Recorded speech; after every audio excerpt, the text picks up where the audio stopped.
First week of January is over. How was the week for you? Did you cross off every to do list on your daily tasks and have stuck to the goals you spoke into a sparkling sky on New Year's? I'm going to be real with you. I do always feel a wave of motivation when the new year starts, but that can also quickly turn into me feeling burned out and tired. When I look around myself, the world is still asleep. It's snowing and it's cold. It's dark at 5, and at around 8, I'm usually ready to go to bed, when I'm honest with you.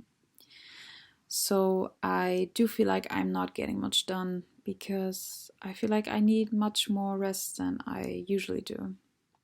Instead of hitting the gym or putting all of my energy into a project, I would much rather sit on the couch with a hot chocolate and a blanket and a comfort show.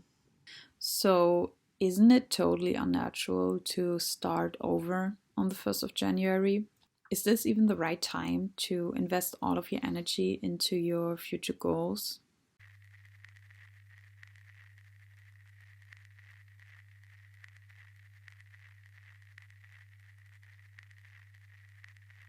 To answer this question, let's have a look at the history of calendars. When did we even start to track time? One thing we can say for sure is that we always looked into heaven to understand the movements of planets and stars. This helped different societies to structure their work, like when to plant crops or move their herds. To understand the rhythms of the sky, there were a couple of different methods used. In Egypt, around 1500 BCE, sundials were used.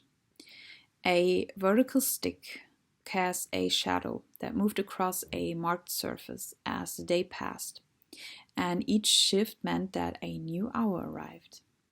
Another method were water clocks. A slow, steady drip from one container to another would mark the passing of time. Candle clocks were marked with metal pegs which dropped and rang as the wax melted. Incense timers burned slowly and at steady rates, so the smoke and scent would be an indicator. The oldest calendar was probably made by the Sumerians of Babylon around 3100 BC. They used phases of the moon, counting 12 lunar months as a year. Every 4 years, an extra month was inserted to make up for the difference for the solar year, basically like a leap year. The length of a lunar month from one moon to the next is 29.5 days. So 12 lunar months are 354 days. That's roughly 11 days short of a solar year. They also develop complex time divisions, dividing the day into 12 periods, like hours, and those hours into 30 parts. Around 3000 BCE, the ancient Egyptian calendar was one of the first solar calendars. It was based on the flooding of the Nile River. The flooding was marked by the rising of Sirius, which appeared in the sky just before sunrise. This was a sign that the river would rise, the land would be renewed, and life would continue. The Egyptian New Year began when the flooding was expected to happen. A year would make up 365 days, with 12 months made up of 30 days each. There were 5 extra days at the end of the year, which didn't belong to any month or season, which were often called days outside the year. They were called the Epigomena days and considered sacred and dangerous. According to myth, each day marked the birth of a major god. The people performed rituals and avoided risky activities during these days. 2000 BCE, the Chinese calendar was lunisolar, which meant it included both the moon and the sun. It still influences the modern Chinese calendar today. Each year was linked to the 12 zodiac animals and one of the 5 elements. This created a 6-year cycle used for dating advice and fortune telling.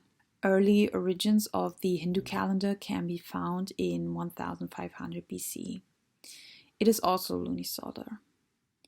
It is deeply rooted in astronomy because they believe that time itself is a cosmic order and something governed by the movements of the sun, the moon, and the planets.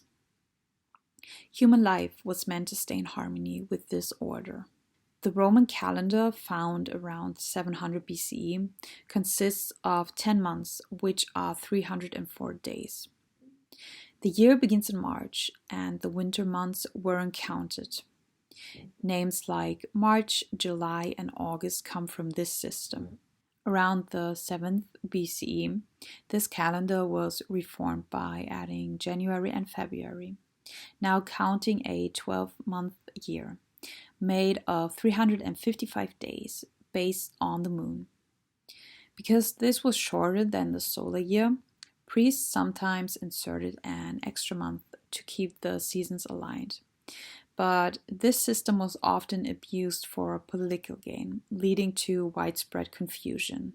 Since the priests had the authority to add extra months, called intercalary months, to keep the lunar calendar in sync with the solar year, this could change the timing of elections, festivals, and also legal deadlines.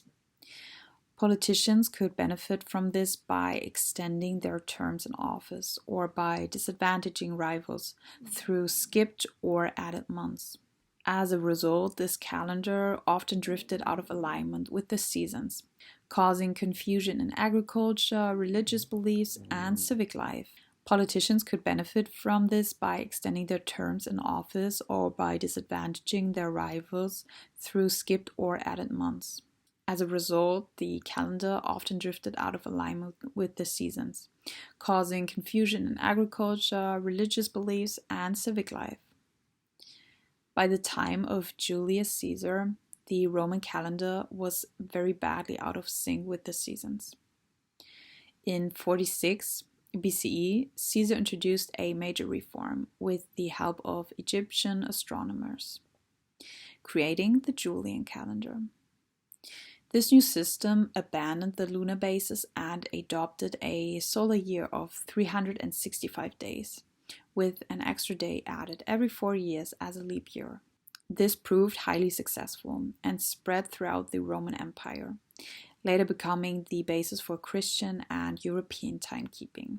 The Gregorian calendar, 1582 CE, was introduced by Pope Gregory. This was the reform of the Julian calendar to fix the seasonal drift. It adjusted the leap year rules. A year is a leap year if divisible by 4, except years divisible by 100, unless divisible by 400. Very confusing. This is a much more accurate alignment with the solar years, and important dates like Easter are aligned with the seasons. The Gregorian calendar gradually replaced the Julian calendar and was started to be used worldwide.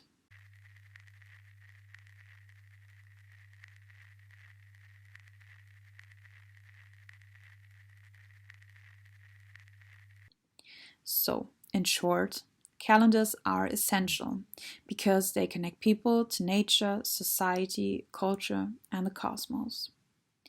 They allow us to plan, celebrate, and live in harmony with the cycles of life. Ancient calendars were crucial for farmers. They marked seasons, planting times, and harvest periods. Many calendars, like the Egyptian, Chinese, and Hindu calendars, were directly tied to nature cycles to ensure food supply and survival. Religious ceremonies like Easter, Ramadan, or Chinese New Year often need to happen at specific times, so they give rhythm to cultural life.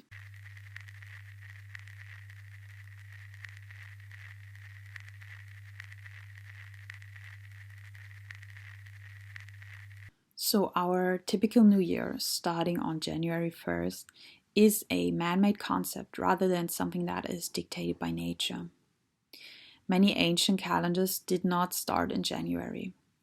The Egyptian calendar, for instance, started around mid-July with the Nile flood, or the Roman calendar, starting in March, with the beginning of spring and the agriculture season.